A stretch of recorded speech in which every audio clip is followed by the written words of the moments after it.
Hola, buenos días o buenas tardes. Esta clase la hacemos grabada para poder aprovechar y no perder la posibilidad, ya que a la mañana vamos a tener otra actividad el día miércoles, a lo cual se suma la mesa de examen. Entonces la propuesta es hacer algunos comentarios generales y a la vez una pequeña introducción a los textos, como para que ustedes los puedan leer. Así la próxima clase trabajamos específicamente sobre la lectura de la bibliografía. De todas formas, igual les voy a compartir una presentación con algunas fotos y sobre todo vamos a enfatizar y profundizar los aspectos económicos, en los cuales ahora no me voy a detener, pero la idea es que podamos trabajar las ideas centrales de todos los textos, cuestión de que ustedes eso ya lo tengan visto a la hora del parcial, y en ese sentido la propuesta es que en la lectura de los distintos textos hagan énfasis en la cuestión de las continuidades y rupturas, que es algo que venimos trabajando desde el comienzo. Los textos obligatorios de esta unidad son 5, hay 2 más generales. El de Darío Macor, que va más a la cuestión política y a la cuestión del poder, a la cuestión política partidaria, y por otro lado el texto de Corol, que habla sobre la cuestión económica, ¿no? De este periodo que va desde 1930 hasta 1943, entre estos 2 golpes de Estado.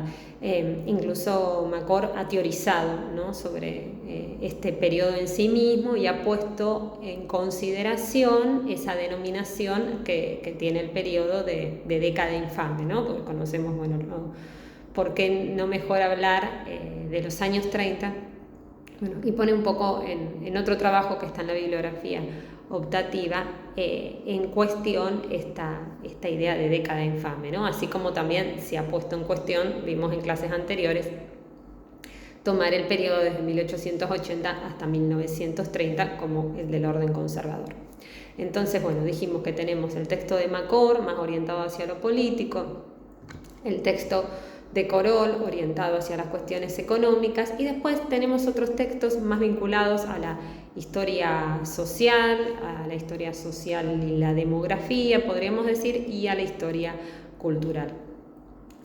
Por un lado está el trabajo de Susana Novik sobre población y Estado en Argentina, que toma este mismo periodo que trabajamos en la unidad. Y es acá donde hablamos un poco de una historia social, pero también una historia demográfica. Pero este texto es interesante, ¿no?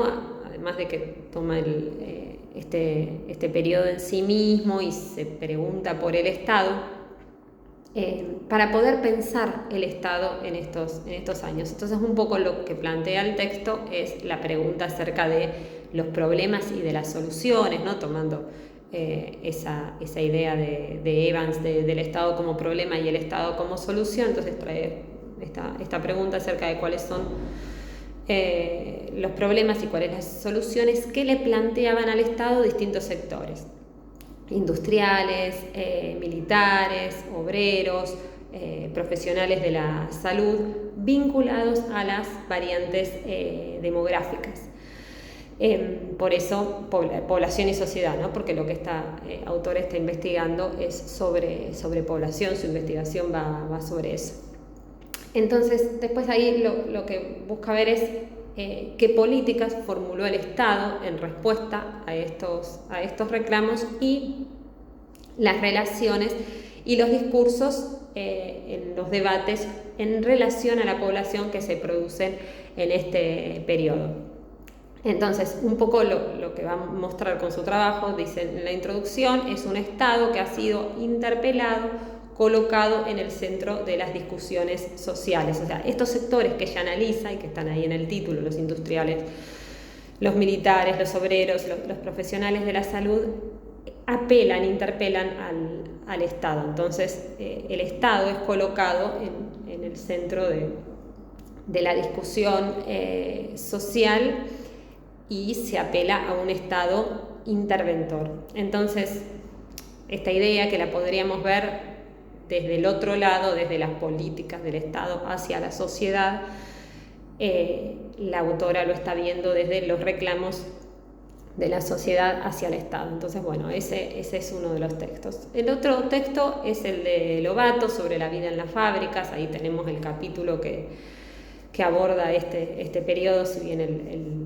periodo del libro es mucho más extenso, pero acá nos interesa profundizar en esta etapa que vamos a estar viendo desde distintas aristas. Y esta es una historia social bien micro, ¿no? Porque está mirando a los trabajadores, pero no está mirando a los trabajadores desde las organizaciones obreras, sino que los está mirando, aunque está mirando a las organizaciones obreras desde adentro de las fábricas, ¿no? Por eso la importancia de esta obra y lo que implica a nivel historiográfico esta decisión de poder mirar a los trabajadores desde las fábricas. Entonces, desde ese lugar es que nos interesa este texto, más allá de las precisiones y de la información, ¿no? Sino qué es lo que brinda, qué es lo que se puede ver, qué preguntas en relación a las continuidades y las rupturas en el mundo del trabajo nos podemos hacer si observamos a los trabajadores en las fábricas, ¿no?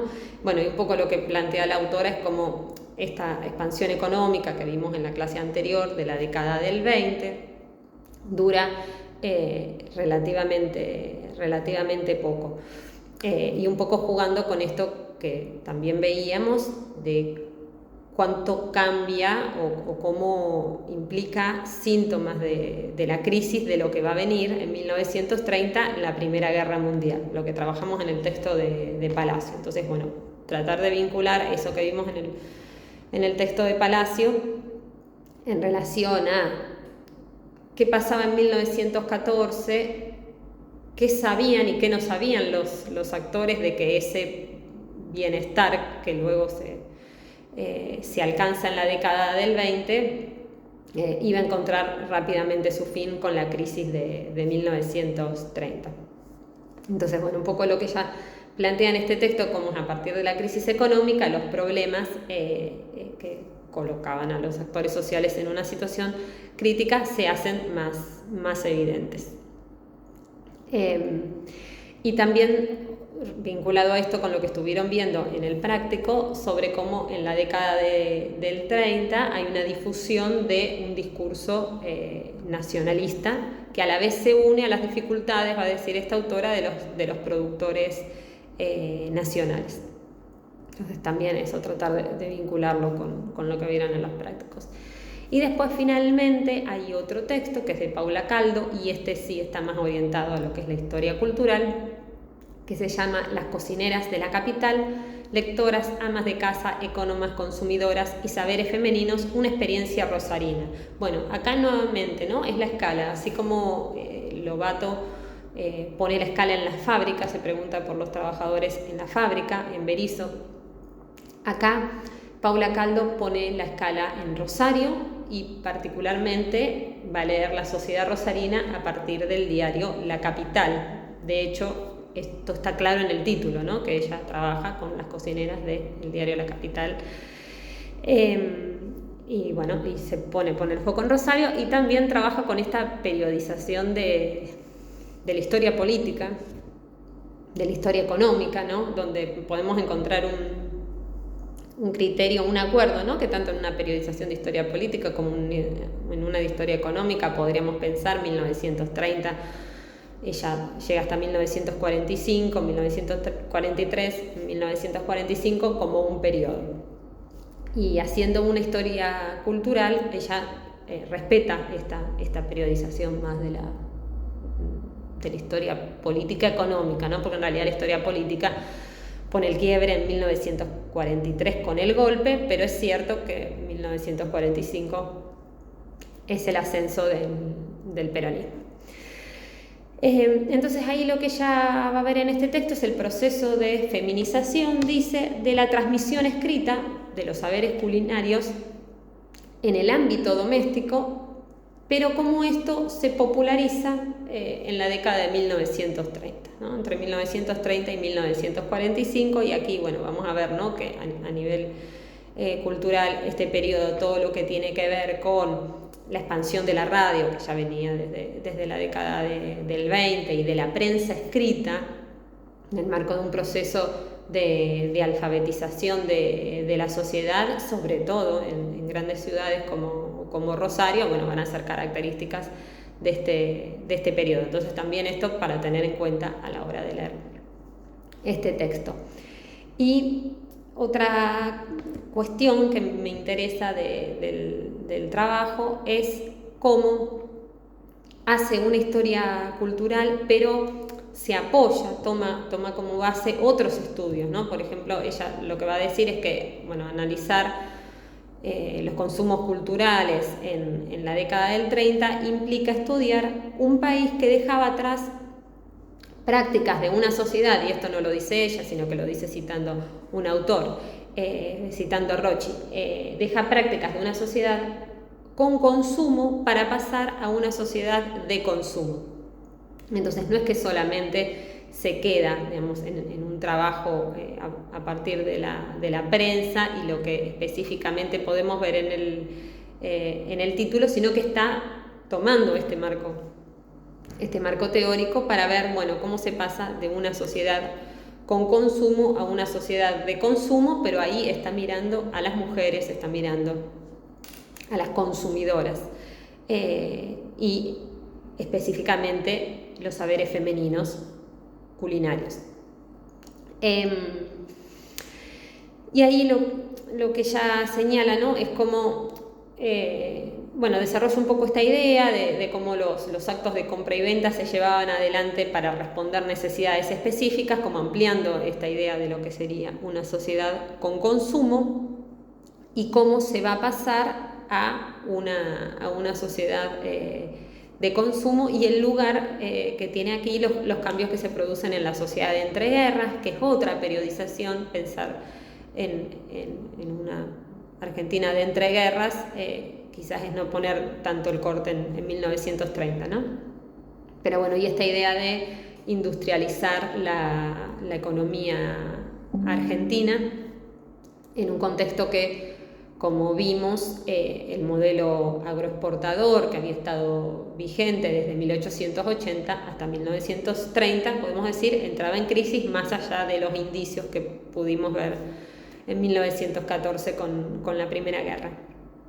Entonces lo que ella señala que al tiempo que se activa un proceso de industrialización, se fue formando la sociedad de consumo, que va a estar auxiliada por, dice, operadores culturales, la publicidad y el mercado editorial, señala. Entonces lo que nosotros decíamos, bueno, pensar en la radio, pensar en la prensa, pensar en esta sociedad de consumo, pensar en esta sociedad que se moderniza de los años 30, pero esto lo está viendo en una sociedad como la rosarina, ¿no?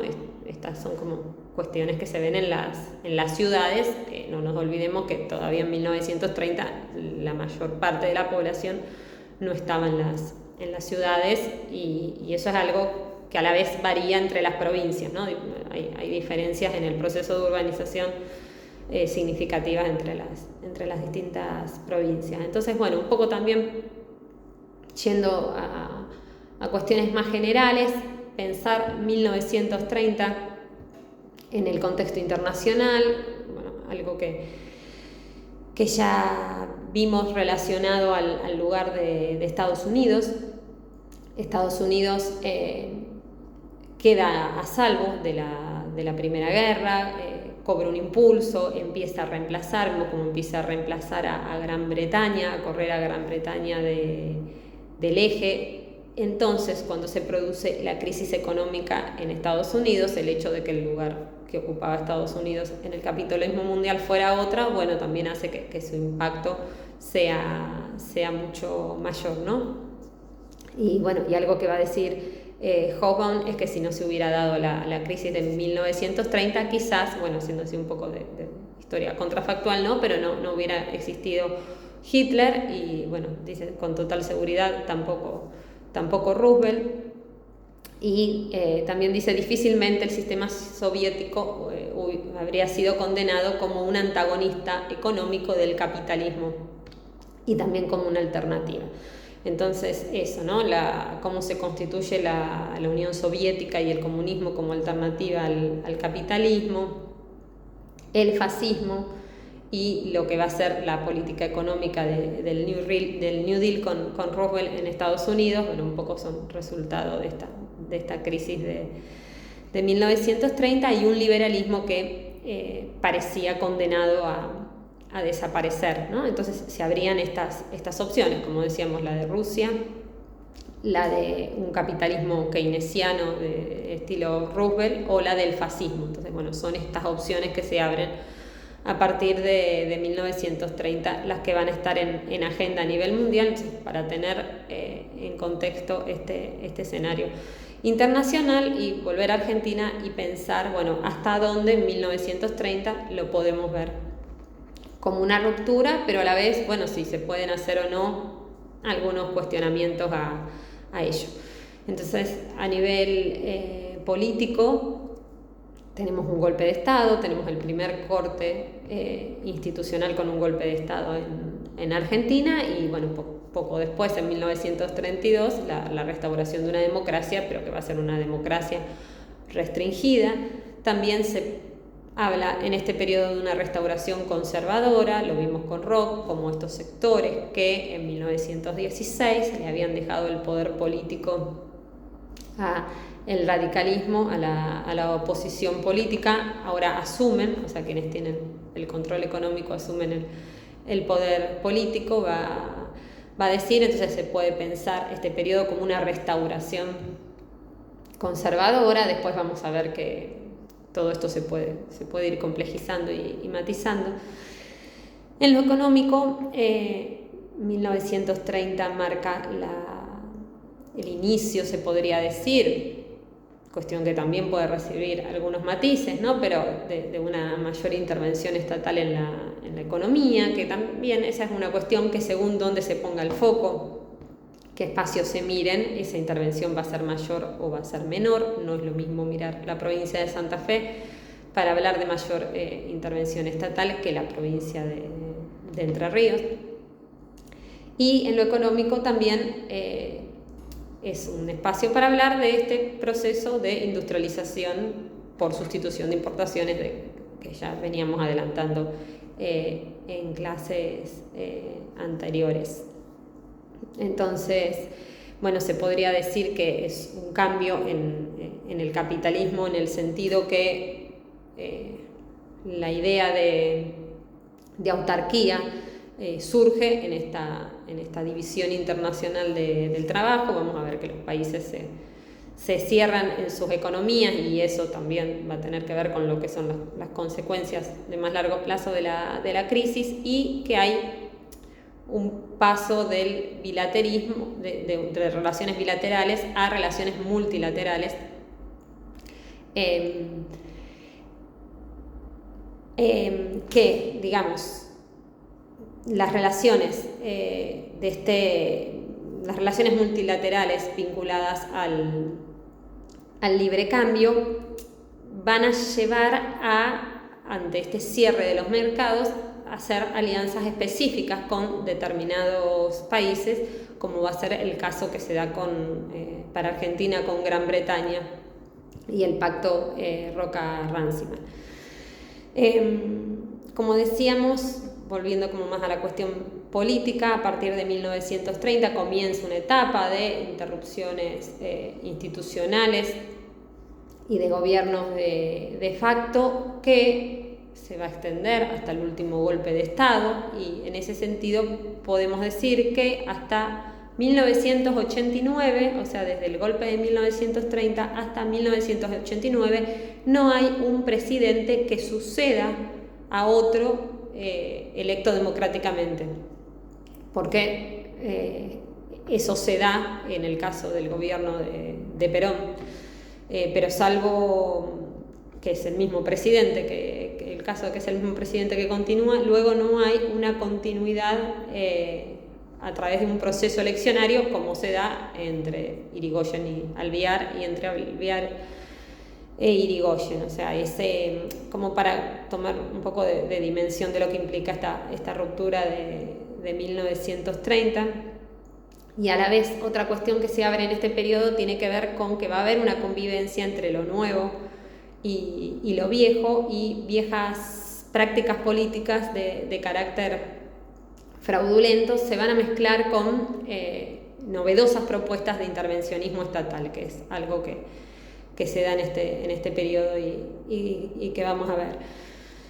En relación a los antecedentes del golpe, vimos al trabajar en la unidad anterior, con el texto de Roch, cómo Irigoyen llega al poder en una elección en su segundo gobierno con una victoria absoluta, prácticamente ganan todas las provincias. Bueno, había 2 provincias en las que no, y son las que luego van a traer conflictos y en las cuales va a intervenir para tener el apoyo del Senado, como vimos, pero más allá de eso es una victoria en números bien amplia, pero poco después, ¿no? Como muestra el texto de Roch, aumenta la oposición, y esa oposición va a estar en la opinión pública, esa oposición va a estar en el estudiantado y va a estar en el movimiento obrero. Entonces, bueno, también interesante pensar estos procesos, ¿no? Como de una victoria absoluta en las elecciones de 1928, bueno, un año después tienen contra la opinión pública, tienen contra el estudiantado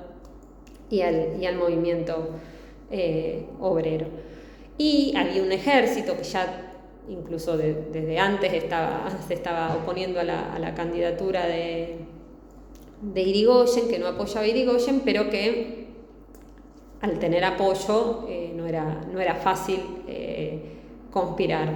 Pero teniendo en cuenta que empieza a ser cada vez más fuerte esta oposición, el ejército comienza a conspirar, y había 2 cuestiones del gobierno de Irigoyen a las que se oponían, que tenía que ver, bueno, con este estilo plebeyo del nuevo gobierno y con un Estado mediador y conciliador en los conflictos. Entonces, bueno, también vimos cómo rápidamente cae la popularidad, y esto, bueno, cómo lo podemos ver empíricamente en los resultados de las elecciones. En los resultados de las elecciones de diputados sacan más de un 57% en 1928, y en las de 1930 saca un 41%, poco más de un 41%. Bueno, y ahí se pueden ver los efectos de la crisis económica, tal como también lo señala Roch. Entre los sectores que apoyan el golpe hay 2 proyectos políticos diferentes, incompatibles se podría decir, pero que confluyen en el golpe de Estado. No va a ser la primera vez que en un golpe de Estado confluyen diferentes sectores. Generalmente cuando se dan los golpes de Estado se da porque hay una confluencia de diferentes sectores que ante una determinada oposición confluyen, y luego, a medida que va transcurriendo el tiempo, lo que sucede es que esas diferencias se empiezan a visibilizar más. Eso lo podemos ver en el golpe del 30, lo podemos ver en el golpe del 43, lo podemos ver en el golpe del 55. Bueno, y también los otros golpes, el golpe del 66 y del 76, el del 62 es un golpe que no termina haciéndolo porque después asume un gobierno constitucional, digamos, no asumen los militares con el golpe a Frondizi. Pero digo, también en el del 66 y también en el del 76 luego se expresan las tensiones al interior de las Fuerzas Armadas. Pero bueno, volviendo al golpe del 30, tenemos, ¿no?, el sector que apoya a Uriburu y el sector que apoya a Justo. Dentro del sector que apoya a Uriburu vamos a tener vínculos con los nacionalistas que admiraban el régimen de Mussolini, sectores tradicionales del conservadurismo, Y la propuesta de este sector nacionalista, de un conservadurismo tradicional, lo que buscaba era derogar la ley Sáenz Peña, instalar el voto censitario y reformar la Constitución. Digamos. Todo esto es lo que se pretendía desde este sector. Y va a haber un giro de la democracia liberal a una democracia corporativa, y esa es la apuesta, digamos, de esta gestión, y el anhelo de estos sectores, de Uriburu y los sectores que lo apoyan, no tiene que ver con un cambio, una revolución exclusivamente militar, sin participación civil, pero no tienen el apoyo suficiente en el seno del ejército, por eso ante un primer intento fracasa y tienen que finalmente aliarse con el sector más liberal vinculado a Justo. Entonces, como decíamos, va a encontrar apoyo en intelectuales que tenían simpatías con el fascismo italiano, también con el falangismo hispano, que eran defensores de la jerarquía, que eran defensores del orden. Y a la vez, esta idea, como decía, de derogar la ley Sáenz Peña, entendiendo que el sufragio universal era igual a el irigoyenismo y que Irigoyen era igual a la bolchevización. Bueno, esto lo están diciendo, ¿no?, en 1930. Entonces, bueno, hacen una similitud entre el gobierno de Irigoyen y el gobierno bolchevique de Rusia, por lo cual democracia y comunismo serían sinónimos para estos sectores. Por otro lado, tenemos al sector vinculado a Justo, al cual logran un acercamiento los sectores vinculados a Uriburu, y el grupo que apoyaba a Justo, a diferencia del anterior, era hostil a una reforma autoritaria de las instituciones, así como a la exclusión de los partidos políticos, o por lo menos a los partidos políticos que estuvieran dispuestos a apoyar a ese proyecto de gobierno que hace el golpe de 1930. Entonces no están de acuerdo con hacer una reforma autoritaria de las instituciones como la que quería Uriburu, no están de acuerdo con excluir a aquellos partidos políticos que sean, bueno, dialoguistas, podríamos decir hoy. Justo era ingeniero entrerriano, hijo de inmigrantes y un representante de la clase media. Justo había sido ministro de Alvear y por lo tanto tenía relaciones con los dirigentes políticos. Y lo que va a decir es que en 1930 la crisis en la que estaba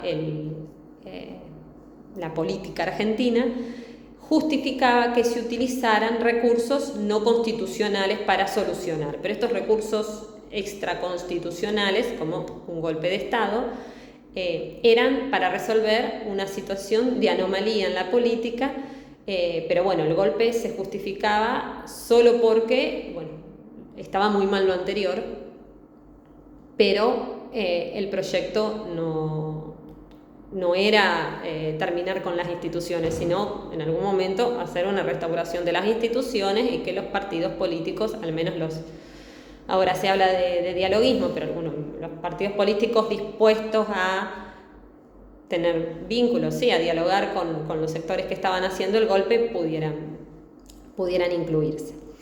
El apoyo de este sector va a estar relacionado a militares liberales y van a tener un apoyo cívico, ¿no? Va a haber partidos políticos, como decíamos, que dialoguen con este sector, que entiende que en ese momento se justifica hacer un golpe de Estado. Ahí va a haber, bueno, sectores vinculados al radicalismo antipersonalista, miembros del Partido Socialista Independiente, conservadores, pero también va a tener este golpe de Estado apoyo de la prensa y de algunos sectores de la universidad. Pero lo que este sector no impugnaba era el sistema democrático, ¿sí? A diferencia del sector de Uriburu, que sí está en contra del sistema democrático, está en contra de la ley de Sáenz Peña, aquí no hay una impugnación al sistema democrático, sino al personalismo y al populismo de Irigoyen. O sea, el problema es la figura de Irigoyen, el irigoyenismo sería el problema, pero no el sistema democrático. Entonces, estos sectores que están en contra del irigoyenismo, pero no del no del sistema democrático, se alían con sectores que están en contra del sistema democrático para terminar con el irigoyenismo. Un poco eso. ¿Qué pasa durante estos primeros años del gobierno de Uriburu, que se van a extender hasta principios de 1932, desde el golpe de septiembre hasta 1932? Bueno, va a haber apoyo de jóvenes militares de tendencia nacionalista y fascista, y va a ser minoritario en relación a los sectores que apoyaban a Justo. Bueno, y de hecho eso va a ir desencadenando los otros acontecimientos que lleven a las elecciones, que van a llevar al ascenso de Justo, pero con un radicalismo proscripto. Y en estos años va a haber levantamientos radicales, ¿sí? de sectores radicales irigoyenistas. Va a haber levantamientos en Córdoba, en provincia de Buenos Aires, en Corrientes, en la provincia de Entre Ríos se va a dar el levantamiento de los hermanos Kennedy. Estos levantamientos, va a decir Percelo, eran conspiraciones que recuperaban la idea de esos movimientos cívico-militares del radicalismo de 1890, ¿se acuerdan de la Revolución del Parque? Los levantamientos de 1893, de 1905, que no buscan una ola de transformaciones, sino que buscan una restauración de las instituciones. Entonces, estos levantamientos de sectores vinculados al radicalismo irigoyenista que se dan durante el gobierno de Justo, Virginia Percelo los relaciona con esos levantamientos que se hacen durante el gobierno conservador por parte del naciente radicalismo. Entonces, otra cuestión que va a decir Percelo es cómo el golpe de septiembre, el 6 de septiembre, también es pensado por sus contemporáneos como una revolución en la que el pueblo y el ejército le ponen fin a un gobierno despótico. O sea, se entiende al gobierno de Irigoyen como un gobierno despótico, entonces se justifica el golpe de Estado, algo similar a lo que vamos a ver cuando trabajemos con el golpe de 1955. Lo que va a decir Percelo es que si para los golpistas el gobierno radical amenazaba las instituciones liberales y lo desplazan en nombre de la restauración de los principios constitucionales, para los radicales que se involucran en el desplazamiento de Uriburu y de Justo después, la lógica también va a seguir siendo la restauración. Entonces, eso es lo que va a plantear Percelo.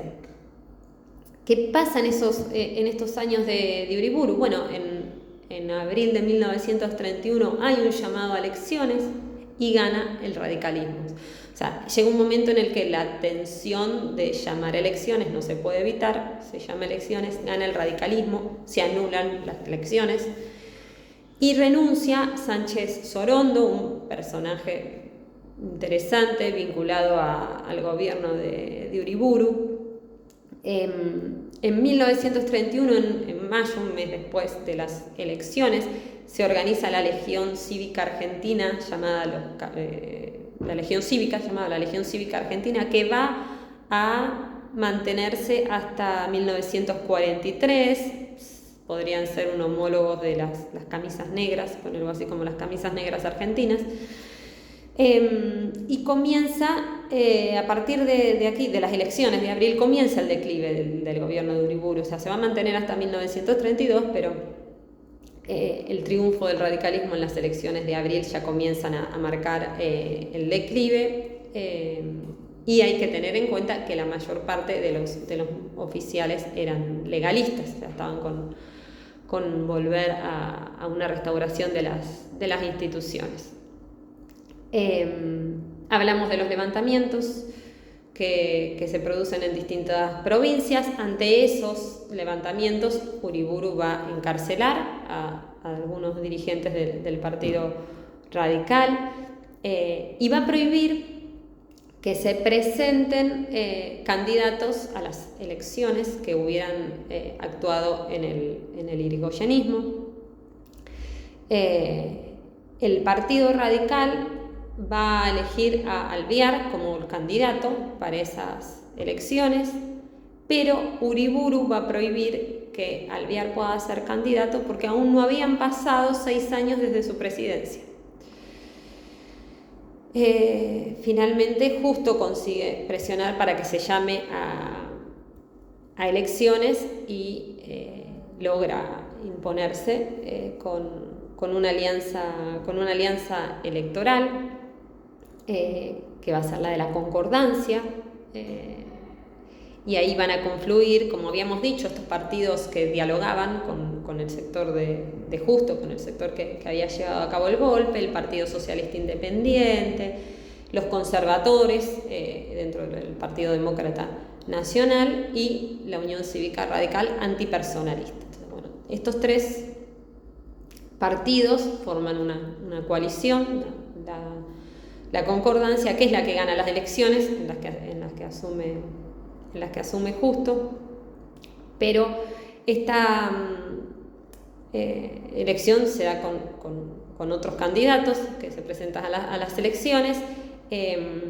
Estaba la Alianza Civil, que era una coalición de socialistas y demoprogresistas. Bueno, ante la Alianza Civil triunfa la concordancia. La Unión Cívica Radical irigoyenista, digamos, no, porque los antipersonalistas sí que participan, pero la Unión Cívica Radical va a practicar abstencionismo electoral desde 1931 hasta 1935. A lo largo de este periodo de la década del 30, socialistas, no socialistas independientes que están con la concordancia, sino el otro sector del socialismo, el Partido Demócrata Progresista y la Unión Cívica Radical van a participar por separado y van a participar de manera unificada en distintas elecciones de este periodo. Como dijimos, la Unión Cívica Radical se va a abstener entre el 31 y el 35. En el 31 socialistas y demoprogresistas van a participar unificados, y en las elecciones de 1943 las 3 fuerzas van a participar unidas en el marco de la política de frentes populares. Entonces, bueno, como dijimos en las elecciones que se hacen en noviembre de 1931, o sea, se hacen unas elecciones en abril, gana el radicalismo y esas elecciones se anulan. Se hacen elecciones en noviembre del 31 y gana la concordancia y esas no se anulan. Va a la presidencia Justo y a la vicepresidencia Roca. Y por otro lado, los candidatos de la Alianza Civil eran Lisandro de la Torre por parte del Partido Demócrata Progresista y Nicolás Repetto por parte del socialismo. Y a partir de ahí, de 1932, se abre este periodo de década infame que generalmente se utiliza para referir a todo el periodo, el que va desde 1930 hasta 1943, o sea, el ejercicio historiográfico que se hace de llamar así al periodo es desde el 30 hasta el 43, de golpe a golpe, pero cuando se le denomina así, desde los propios actores sociales, se habla de los 30, lo dice, bueno, esto lo analiza Macor. Un periodista, Torre, va a hablar de la década infame, va a llamar década infame al periodo que se inicia en 1932 con estas elecciones, que va hasta 1943, o sea, no incluye a Uriburu en la década infame. ¿Cuáles van a ser las características? Bueno, que guardaba las formas institucionales, mantenía funcionando el Parlamento. Podemos hacer un estudio de los diarios de sesiones durante estos años, tanto en las provincias como en la nación. Bueno, en Entre Ríos no vamos a tener interrupción institucional en 1930. Ese es un punto a destacar. Es la única provincia junto con San Luis, o sea, son dos provincias en realidad, que no son intervenidas en el golpe de 1930, el resto sí. Pensemos que las provincias eran 14 todavía, ¿no? Porque los territorios nacionales aún no se habían provincializado. Eso va a ser con el peronismo. Bueno, ¿qué otra cuestión? Va a haber cambios en los elencos burocráticos, va a haber cambio en las concepciones sobre la política y va a haber cambio en la relación entre el Estado y la sociedad. El texto de Novik, como decíamos, es un ejemplo para trabajar eso. ¿Quiénes van a apoyar al gobierno de Justo? Lo van a apoyar las Fuerzas Armadas, como dijimos, el Partido Socialista Independiente, la Unión Cívica Radical Antipersonalista y el Partido Demócrata Nacional. Y el método de elecciones que se va a utilizar para mantenerse en el poder es el del fraude electoral. Durante su gobierno se va a levantar el estado de sitio. Se mantienen, como dijimos, las instituciones democráticas, aunque se practica el fraude. Se da un proceso de uso de la tortura, de maltrato a los presos. En el año 1935 se intervienen provincias opositoras, como es el caso de Santa Fe, y en 1937 se usa la ley de residencia para expulsar a militantes comunistas que habían participado en la huelga de la construcción. En relación a la oposición a este gobierno, es importante destacar el retorno de la Unión Cívica Radical a la política electoral a partir de 1935. Por eso, a partir de 1935 se va a dar con más fuerza lo que tiene que ver con las estrategias de fraude y de manipulación de los resultados electorales. En 1935 y 1936 se hacen elecciones de gobernadores en algunas provincias, se dan elecciones de diputados nacionales, y la Unión Cívica Radical va a ganar la provincia de Entre Ríos, en la provincia de Tucumán, en la provincia de Córdoba, y en el Congreso van a tener un bloque importante. Entonces, aunque gobernaba la concordancia, aunque gobernaba Justo, a partir de 1935, cuando se rompe con la proscripción de la Unión Cívica Radical, vamos a tener a los radicales en la legislatura.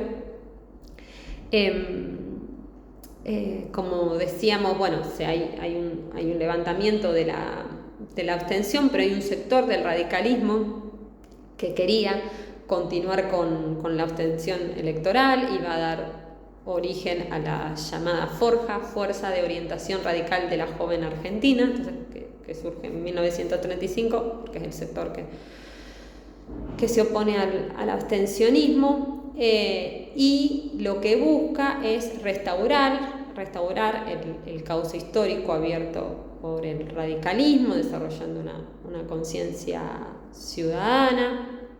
Y ahí, bueno, lo vamos a tener a Arturo Jauretche, Homero Mansi, Gabriel del Mazo, Scalabrini Ortiz. Ellos se definían como irigoyenistas y su bandera era el antiimperialismo. Y ahí van a participar en temas vinculados a lo que tiene que ver con el petróleo, la oposición a la política británica, lo que tuvo que ver con el primer empréstito argentino. Entonces van a investigar sobre estas cuestiones y van a ver estas cuestiones. Y una figura que habíamos mencionado así rápidamente, que tiene fuerza durante el gobierno de Uriburu, pero que luego va a seguir como legislador, como senador nacional por el Partido Demócrata Nacional de la provincia de Entre Ríos, de la provincia de Buenos Aires, es Matías Sánchez Sorondo, que lo que él proponía era combatir el comunismo. Matías Sánchez Orondo había sido director general de escuelas de la provincia de Buenos Aires entre 1914 y 1917, cuyos proyectos tenían que ver con reducir la edad de obligatoriedad escolar a 2 años. También fue ministro del Interior de Uriburu hasta, ¿se acuerdan que habíamos dicho que en abril del 31 renuncia, pero él colabora con el golpe y va a participar en la persecución a obreros judíos en la provincia de Entre Ríos en los años 30. Después del gobierno de Uriburu entra como legislador, o sea, este personaje continúa en la política como senador nacional por parte del Partido Demócrata Nacional y va a crear una sección especial de represión al comunismo que dependía de la Policía Federal, que se va a encargar de la represión política, y va a presentar en el Senado un proyecto de ley de represión al comunismo en 1932 y lo va a volver a presentar en 1936 y en 1936 va a ser aprobado. A lo largo de este periodo, esto ustedes lo vieron en los prácticos, se da un crecimiento del nacionalismo en Argentina, se crea la Legión Cívica Argentina, que luego va a dar lugar a la Unión Nacionalista de Estudiantes Secundarios, y la Unión Nacionalista de Estudiantes Secundarios va a ser la que va a dar lugar en 1937 a la Alianza de la Juventud Nacionalista, que luego en 1943 se va a convertir en Alianza Libertadora Nacionalista, que va a ser la organización de extrema derecha más importante del periodo, y que había sectores de clase media y clase media alta, pero también había grupos trabajadores en esta organización de derecha, que era antiliberal, antidemocrática, anticomunista y anticapitalista. Promovían un Estado corporativo autoritario, hacían el saludo fascista, usaban la camisa gris. Y después otro punto para destacar en este periodo es el de los frentes populares. En el 7º y último Congreso de la Internacional Comunista, el Partido Comunista abandona esta línea de lucha de clase contra clase y adopta la estrategia de Frente Popular, una política de acuerdo democrático antifascista y antiimperialista, y va a haber una fusión de los comunistas con las corrientes reformistas, y bueno, esto va a explicar un poco esa participación que decíamos de todos los sectores en las elecciones nacionales en 1943. Y como para ir cerrando, mencionar rápidamente el caso de Entre Ríos. En 1936, en la campaña electoral para las elecciones presidenciales de 1937, empieza a publicarse en Paraná La Voz de Entre Ríos, que es un periódico que va a apoyar al Partido Demócrata Nacional, que pretendía contribuir a sentar las bases de un frente electoral de derecha que lo que quería era desafiar la amenaza de un frente popular promovido desde la izquierda, y en respuesta a hacer este frente de derechas. Y ahí hay un trabajo de Nicolás Motura que analiza este periódico de La Voz de Entre Ríos, que está en línea, después se los puedo compartir, y es interesante también para ver este proceso desde una perspectiva regional y particularmente desde la provincia de Entre Ríos. En 1937 se llevan a cabo las elecciones que van a presentar un dilema para los grupos gobernantes, este dilema que va a conceptualizar Darío Macor.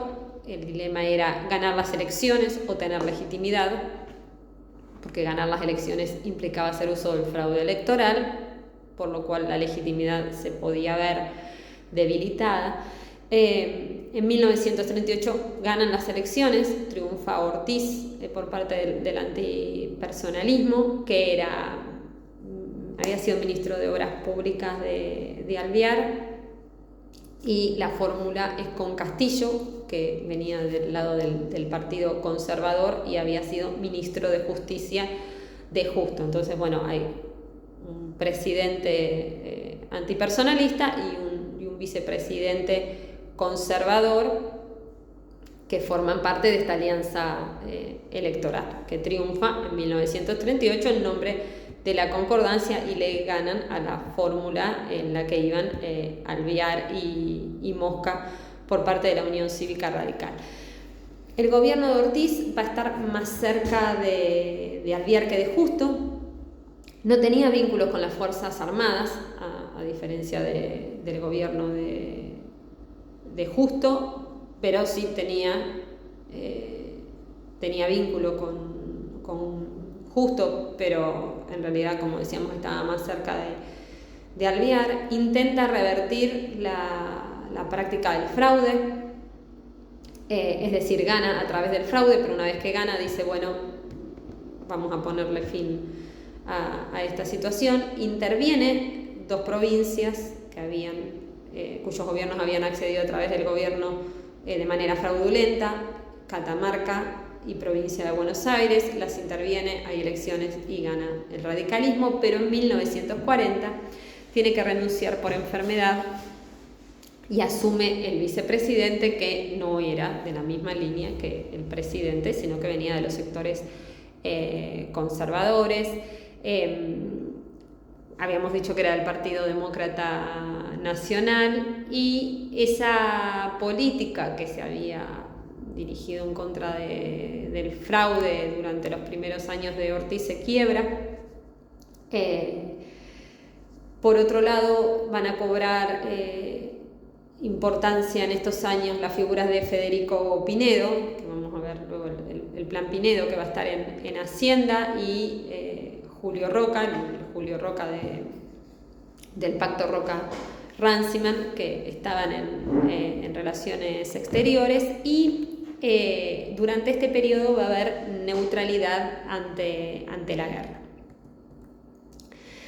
En 1942 muere Alvear, o sea, habíamos dicho que renuncia en 1940 por su enfermedad, muere en 1942. El radicalismo va a perder en los distritos donde no hubo fraude, y en este contexto Justo se empieza a aproximar al radicalismo y a la causa de los aliados. Pero en 1943 muere Justo. Justo era quien controlaba a los oficiales del ejército, que se estaba uniendo al radicalismo. Por lo tanto, Castillo, que había quedado como presidente, no tiene rivales políticos, y a la hora de elegir su sucesor, bueno, va a elegir a quien guste. Va a elegir a Patrón Costas, vinculado a los grandes terratenientes azucareros de la provincia de Salta, senador por Salta, conservador y partidario de los aliados en la guerra. Por su parte, el radicalismo le va a ofrecer la candidatura a presidencia al ministro de Guerra de Castillo, que era Ramírez, ante lo cual Castillo le va a pedir la renuncia a Ramírez. En ese marco del gobierno de Castillo, entre el 41 y el 43, se va a crear una comisión de actividades antiargentinas en el marco del crecimiento del nacionalismo del que habíamos hablado, una comisión promovida por radicales y socialistas, que tenía el propósito de investigar y combatir la penetración de ideologías extremistas en el país, de ideologías de inspiración nazifascista. Pensemos que estamos en la década del 40, que ya comenzó la Segunda Guerra Mundial.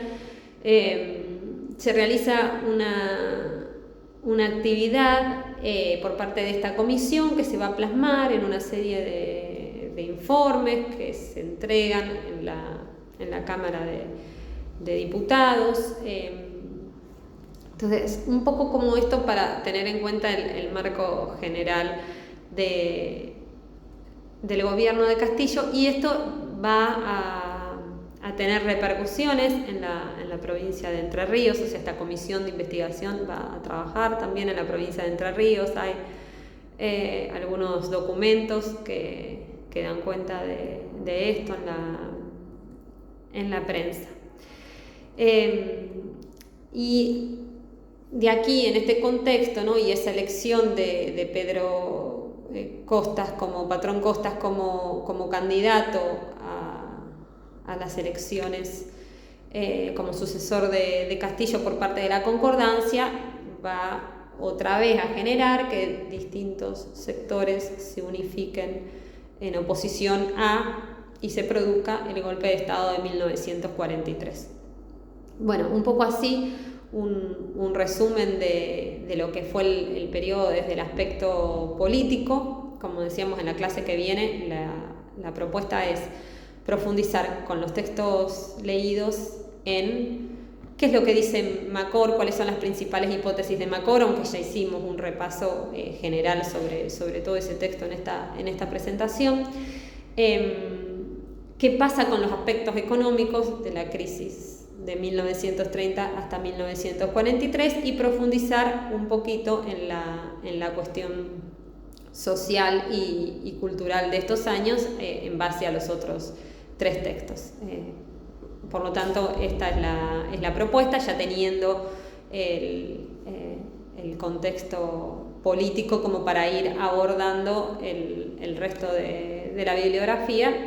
La clase que viene trabajaremos entonces sobre el texto de Colón, profundizando en la cuestión económica, y sobre los textos de Novik, de Paula Caldo, de Mirta Lobato, y alguna referencia al de Macor, pero sobre ese ya hemos hablado la mayor parte de esta presentación. Así que bueno, eso es todo. Nos vemos en la clase presencial.